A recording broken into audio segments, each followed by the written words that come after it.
감추인 만나 110화 시편 기자들이 높인 율법의 다양한 방면들. 처음에는 우리가 시편의 처음 2장을 다룰 수 있다고 생각했었습니다. 그런데 시편 첫 메시지 안으로 들어가 보니 그렇게 할 수 없었습니다. 나는 우리가 이 시를 보기 위해 분명한 조망을 얻기를 바랍니다.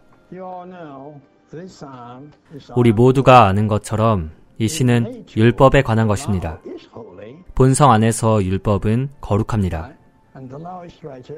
그리고 의롭고 거룩하고 선하고 심지어 영적입니다. 그러나 나는 여러분에게 이 개요한에서 율법에 관한 몇 가지 요점을 드립니다. 첫 번째로 그 위치입니다. 그 위치입니다.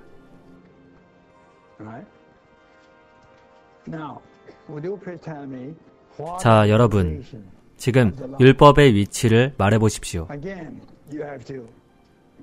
여러분은 또다시 바울의 가르침을 취해야 합니다.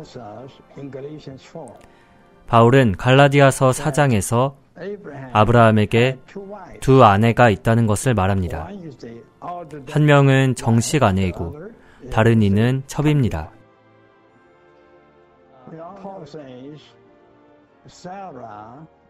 바울이 말하기를 사라는 새 언약에 속한 은혜를 예표합니다. 하갈은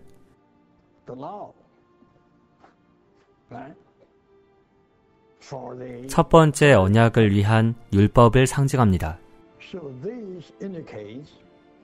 이것이 나타내는 것은 율법이 첩의 위치에 속한다는 것입니다. 하나님의 경륜 안에서 하나님은 사람이 첩을 취하라고 정해놓지 않으셨습니다. 만약에 여러분이 율법을 귀히 여기고 높인다면 여러분은 하나님의 경륜 안으로 첩을 불러들이는 것입니다. 이것은 절대적으로 하나님의 정하심을 거스르는 것입니다. 여러분, 말해보십시오.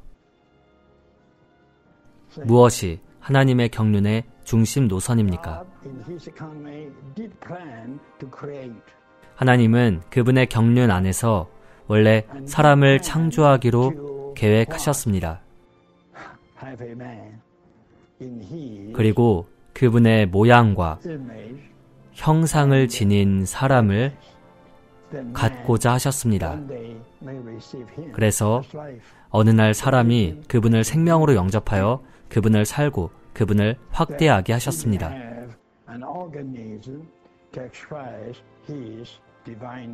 그래서 그분의 신성한 삼일성을 표현할 유기체를 갖고자 계획하셨습니다. 이것이 있었는데 사탄이 들어와서 문제를 발생시켰습니다. 문제가 생겼습니다. 사탄과 사람이 하나가 되었습니다. 그리고 이 하나님 자신의 형상대로 창조된 사람이 악한 본성과 함께 사탄으로 조성되어 죄악된 사람이 되었습니다. 이제 하나님은 이 상황을 처리하셔야 했습니다. 하나님이 그분의 계획을 포기하시고 사람에 대해 잊어버려야 하시겠습니까? 물론 그분은 당연히 그렇게 하지 않으십니다. 왜냐하면 그분은 알파이셔야 하고 그분은 또한 오메가이셔야 하기 때문입니다. 그분은 어떤 것을 시작하고 끝내지 않는 것이 있을 수 없습니다. 그래서 하나님은 무엇인가를 추가하시고 더하셨습니다. 그것은 첩이 들어오게 한 것입니다.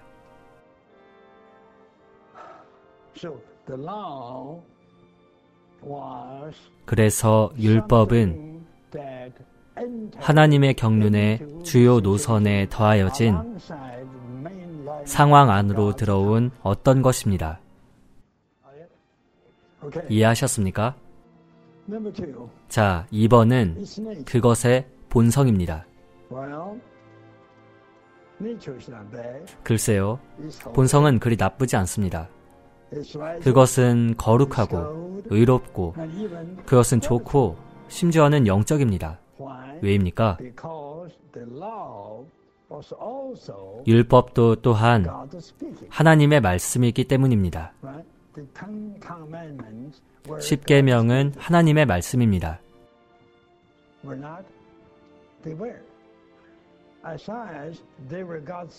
그것들이 하나님의 말씀이라면 그것들은 하나님의 호흡입니다. 모든 성경은 하나님의 호흡입니다.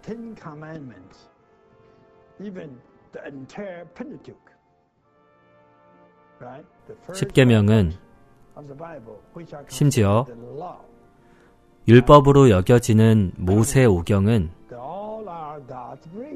모두 하나님의 호흡입니다. 하나님의 호흡은 전적으로 영적입니다. 그래서 이러한 의미에서 율법은 영적입니다.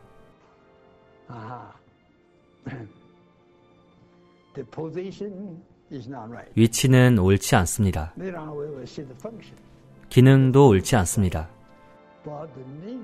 그러나 본성은 좋습니다. 이것이 우리가 문제를 갖고 있는 부분입니다. 내용에 대해 말해봅시다.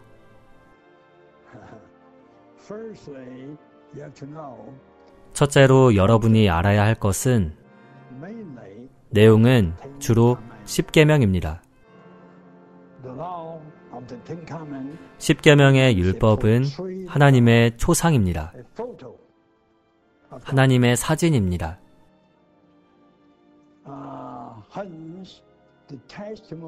그러므로 하나님의 간증입니다. 왜냐하면 이것은 사진이기 때문에 이것은 간증입니다.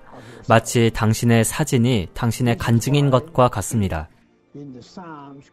이것이 시편에서 시편 기자들이 종종 율법이 하나님의 간증이라고 말하는 이유입니다.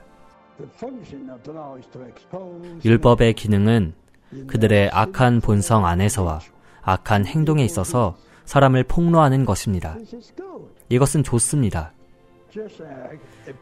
이것은 마치 거울의 파편과 같습니다.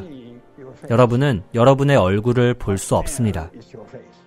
거울은 여러분의 얼굴에 무엇을 합니까? 여러분은 단순히 거울을 바라봅니다. 거울은 폭로하는 것입니다. 율법은 거울의 파편 조각입니다. 당신의 악한 본성과 악한 행동을 드러내는 것입니다. 여기에는 아주 좋은 요점이 있습니다. 율법은 하나님의 선택된 백성을 지키고 그리스도께 인도하도록 하나님에 의해 쓰임받았습니다. 바울은 몇 가지 단어를 사용하여 우리에게 말합니다. 그리스도께서 오시기 전에 하나님께서 그의 선민에게 율법을 주셨다는 것입니다. 내가 말하죠. 그것은 보호자입니다. 그들을 보호하는 것입니다. 그리고 그리스도가 오신 후에 그 보호자는 그 어린 아이들을, 아마 많은 아이들이겠죠. 여러분이 시편 1편부터 150편까지 머문다면 여러분은 이런 빛을 얻을 수 없습니다. 이 빛은 전적으로 바울의 가르침으로부터 오는 것입니다. 여러분은 구약의 중심과 요구 조건이 율법임을 알아야만 합니다. 150편의 시편들 중에서 아주 많은 이러한 시편이 시편 기자들에 의해 쓰였습니다. 경건한 사람들에 의해 높이 여겨짐을 받고 높여졌습니다. 그러나 모두가 그들의 인간적인 관념에 따라 율법을 귀히 여기고 높였습니다. 이러한 종류의 율법을 귀히 여기고 높이는 인간적인 관점은 옳지 않습니다. 그것은 최고의 것이 아닙니다.